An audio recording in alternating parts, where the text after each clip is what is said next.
Well, this is my final project for the ESL Technology class, and in here I've got a couple different tools to show you, some observations I had, and some of my own listed plans. Trying to get this pretty fast for you. Two web tools I found. One of them that was pretty interesting, kind of a different one, called Storybird. And storybird.com is a way to kind of write little mini stories with given artwork. And I have an example here for you. So I'm going to go ahead and open it up. It's pretty generic, but it gets the idea across. So you can take pre-existing artwork and then add in your own text along with it. So with an ESL student, you'd be able to take this and have them either take pre-given pictures that they're going to have given from you to them, and write a story about that, or they can write their own story with pictures that they can kind of find themselves. But it can be easily leveled based on what you want them to be at. So it goes along with WIDA standards in both reading and in writing, so you can kind of have them thinking about the different levels there. The pros: it's easy to use, gets kids get into a creative way to work with artwork. The cons: you cannot import your own images or artwork. It has to be only what's on the website itself, and there's only support for English, so there's no other way to really support other languages on there, which would be nice to have also, I think. I think that the nice thing about this is that it's based on teachers' needs, so you can have level 2 students working on simple stories if you would give them pictures already, and they can kind of insert small text pieces to it if you give them kind of the bulk of the story, maybe up to level 5 where they can create the entire story themselves and give them a way to kind of challenge themselves beyond their usual writing skills. So that would be the first tool there, Storybird. The next web tool I want to show you is called Selly. And Selly is a lot like Remind 101, and it's easy, free, and it has a lot more options than what Remind 101 has to offer. I have a video here for you. I'll show you the first few minutes, a minute of it or so. It's a 7-minute long video. I'll post the actual link of my review of Selly on the end of this video, so if you want to look at that later on, go ahead and do so.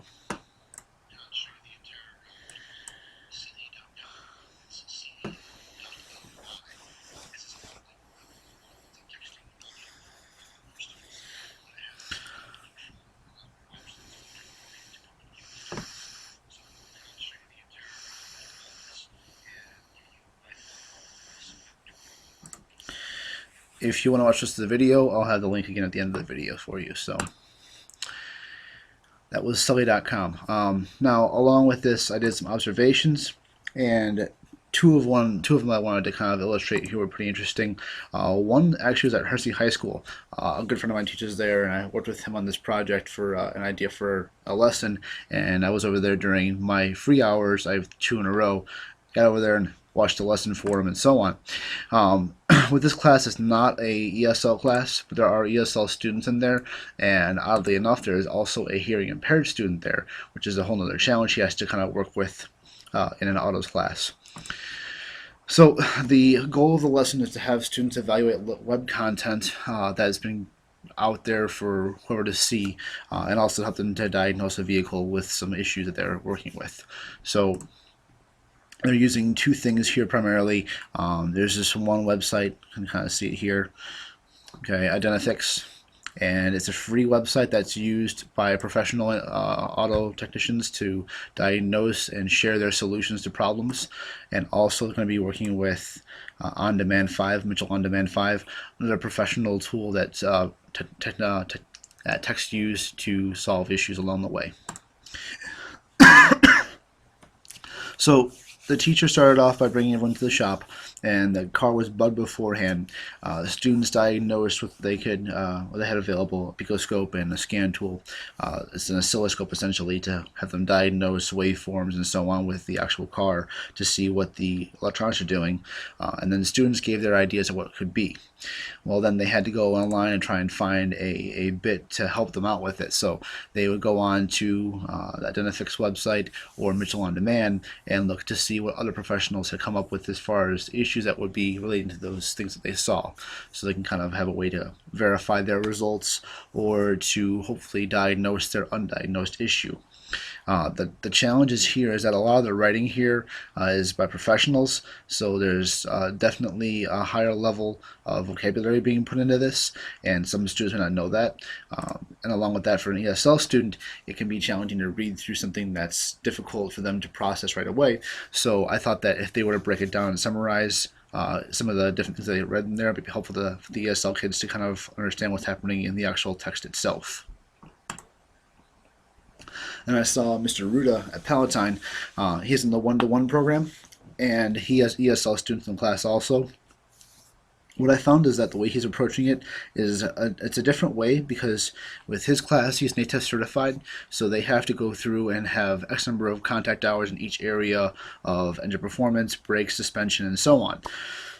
So students can work at their own pace with certain things, like he's doing it now, and it gives them flexibility with how it's being operated. So basically, in the class, there was not any one lesson happening at that one time.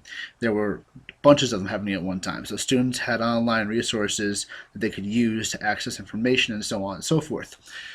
When they were to show off their understanding, they had opportunities in different ways, making a video, photographs, work examples, and so on and so forth, that they can submit to Mr. Ruda for their submission for the project. So basically, they have a variety of ways with the iPad to submit their work to show their understanding on these different categories. At NATEF, when they finish their year, they have to have X number of goals met. So this is a way that they can kind of justify their standards along with this this system with one-to-one now. The cool part is that it's all standards-based learning. Everything there is all about the standards that they have to have for NATEF, and the ESL students have a chance to learn and show their learning in a bunch of different ways, and not just being reading and writing. They can show it through actions, through videos, through pictures, and so on and so forth. It's a great way to have that kind of worked out. The downfall, as you can see in the text, it could be really crazy if you get things not ironed out right away with the class. So it could be very time consuming, I'm sure, but all in all, I thought it was pretty awesome to see that in action as far as the classroom went.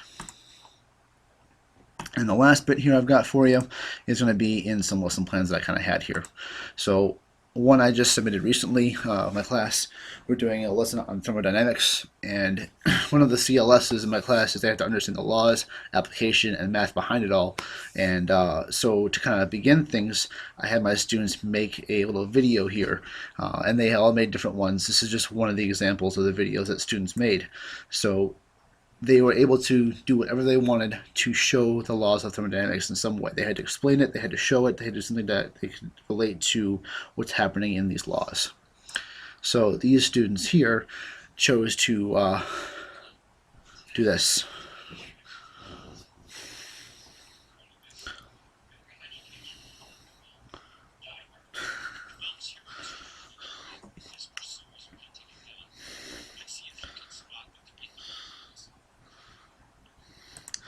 So obviously they go through the 3 laws here. It's a 2-minute long video again, so rather than waste your time here, if you want to watch it yourself, it'll be online for you. So this was an example of what we did recently with just using simple tools, webcams, so on and so forth, to have your students make a video. These students went above and beyond and started taking video clips from outside, figuring ways to apply that here, made it into kind of a funny thing here, obviously, too. For an ESL student, this is great because there's an easy way to kind of diversify this stuff out. You can have it be an adaptation along the way for anything. If you have say a video or pictures you want to give to a student, for a low-level student, you can give them images, video, pictures, and give them a lot of the verbiage, and then they can kind of fill in pieces along the way and still have a good video that would explain what's happening behind the scenes. And then above and beyond that, you can go all the way up to a level 5 student who's going to try and show their cohesive thoughts with complete sentences, using vocabulary, and so on and so forth. So it's an easy way to structure that for an ESL student from early on all the way up to a level 5. Now in this class, though, in this class I only have one ESL student, and he has been tested out of ESL. He was ESL before, so he's no longer in that program. But this is great for any level student really at all. And the last thing I want to show you, oh, I didn't add it on, hang on.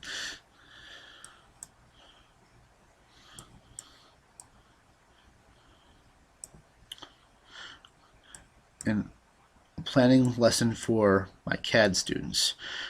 I found that a lot of my students in my CAD program, while they're ESL, that's not an ESL class, I have ESL students in there, they don't have a whole lot of perspective on home design.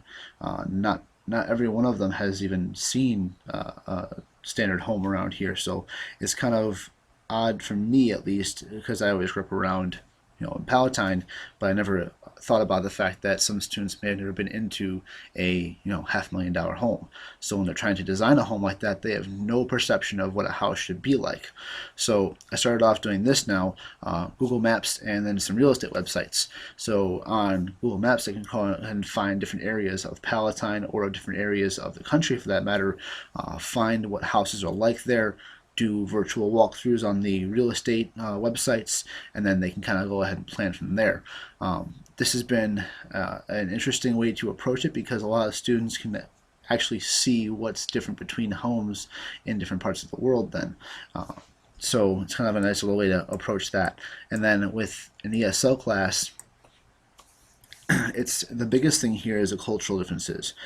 When you have a student who comes from any country at all, and they have no idea what American living is like, this is a great way for them to see a variety of homes, whether it be townhouses, condos, apartments, or single-family homes. They can see what the differences are like in culture and how we live.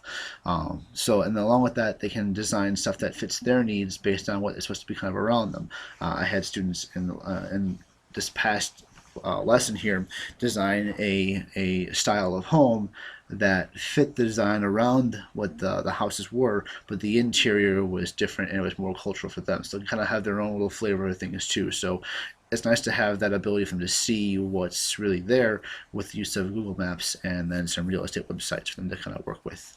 And that's the end of my examples here. So I will post up the links to all of my other stuff here, and if you want to watch the in-depth videos or see the Storybird book itself, I will let that open to you guys later on.